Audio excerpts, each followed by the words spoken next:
Welcome to Boise Twilight, the peak race of the Idaho season. The reason, or really what we all train for. I split this in a few parts just to make it a little more interesting. So I'm going to show you guys the first lap of the race. This was a field of 56 guys in the category 1, 2, 3 of Boise Twilight. It was hot, it was fast, it had quite the fierce competition. I had a few friends in the group, so we were kind of trying to work together and just, you know, keep each other safe and as far towards the front as possible. As you see here in the rear camera, Ryan says hi. Awesome dude. We'll be racing with him again this coming weekend in Salt Lake. So we start, the pace is high, not crazy. Obviously, whatever attacks go off at this point, they're not going to go very far because everyone's still fresh and is going to be following said attacks. So in front of me is Preston, one of the guys that I race and ride with here in Boise. Very strong kid. And yeah, we're trying to help each other out, as well as DJ there in the black on the left and Nick in the red and white on the left to him. So quite a few guys working together. So we'll move on here to the part 2 of this Boise Twilight criterium as I get to the front of the race.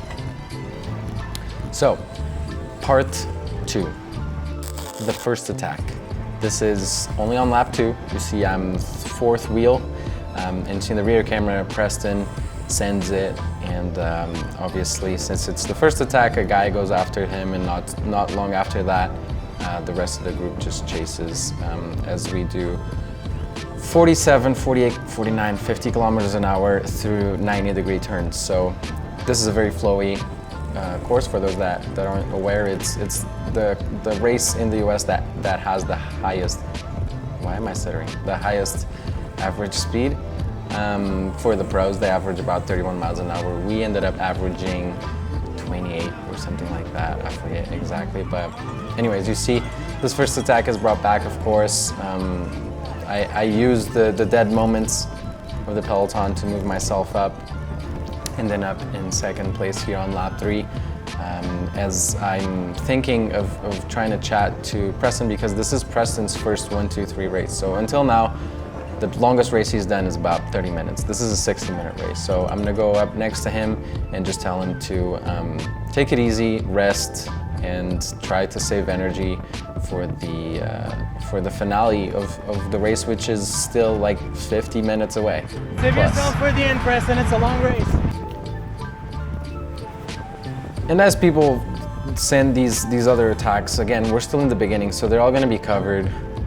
Not too worried about those at this point. So we're gonna move ahead to part 3.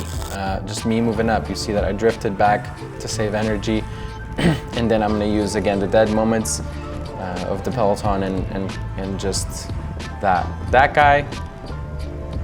I have some problems with that guy opening gaps, and he was dive bombing pretty much every corner, which I get it, you know how to do it, but it was super dangerous the way that he was riding and then creating gaps. It was just very annoying. Anyways, you saw here that I just moved myself up doing 0 effort just by using momentum and taking advantage of when the Peloton isn't going super hard, as you see that guy dive bombing there on the right after you open the gap. Anyways. Part 4, the first little quote-unquote whoopsie of the race, lap 19, and a hard attack goes, as you see that guy skip the wheel. I would say 5-10 less PSI and you would have been fine doing that exact same movement. Part 5, the breakaway. So it took 22 laps for this breakaway to establish. I'm in 2nd wheel here, and Ben Ellenbaugh, very strong local rider, goes on the right. Is followed by 1, 2, 3, 4 riders. A 5th one is about to hop on over. And I just felt like I was too close to the front to have enough speed to bridge without doing a crazy effort, since, you know, there's about 50 guys behind me. So I just stayed on this guy's wheel who was riding strong, but he decided to let that gap open, and then Mark Yoder here in front of me didn't follow that break, so I'm not just gonna do work by myself. We're halfway through a race and obviously I'm tired. You know, it's a hard race. You see there on the timer about 30 minutes in, and then you see that people kind of like surge a little bit. The speed goes up, but those guys were going really hard. There's a professional rider, a CS fellow rider, Josh Lebo, in that race, in that break, sorry, and he was drilling it, as well as Ben, who are two very strong time trialists, both top 5 in their respective categories at the National Time Trial Championships. So you see, here I'm right behind Cam, another awesome local rider behind me, Tom Baird, another Idahoan who always does really well in big crits like this. So surrounded by good wheels. My goal obviously was to stay safe in the top 15-20 wheels, as this guy dive bombs on the inside again. It was making me really upset. Obviously I'm quite not over it yet, just because if someone wasn't ready for that, he could have crashed someone out for no reason at all.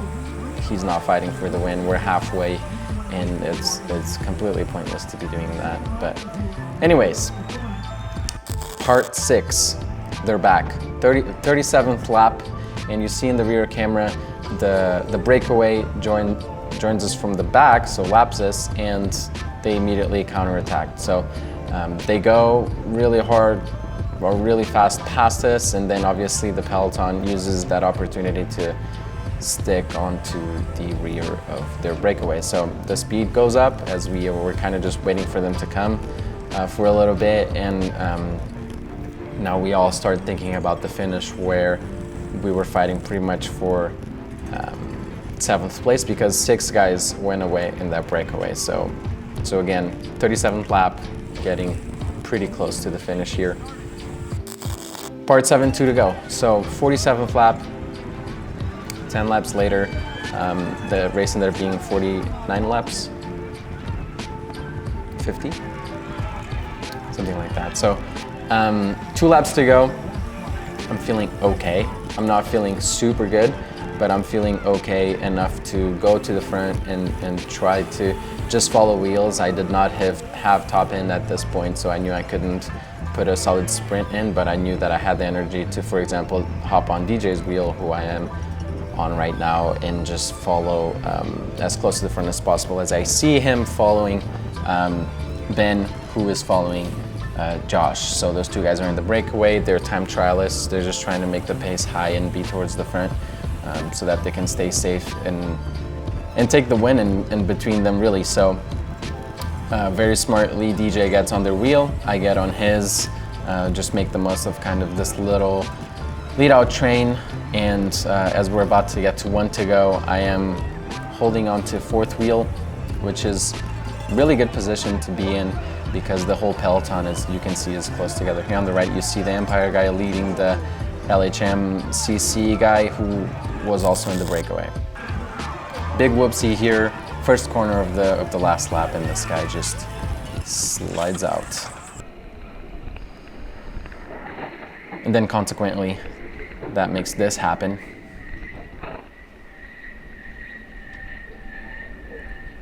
Terrifying stuff. I mean, that guy just couldn't do much. 3 guys that went down pretty hard, including Cam. Unfortunately, his bike is trashed. Fortunately, I avoided that because I was far up enough.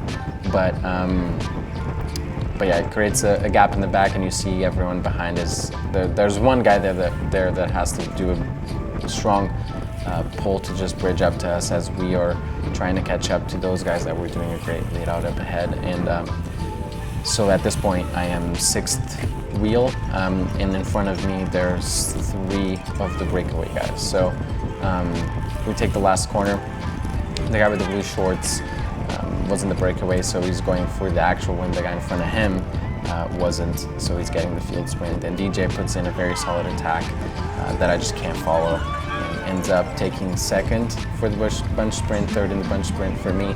Unfortunately, Ben crashed out, so that means that 5 guys lapped this. I got 8th, and that was a good day out.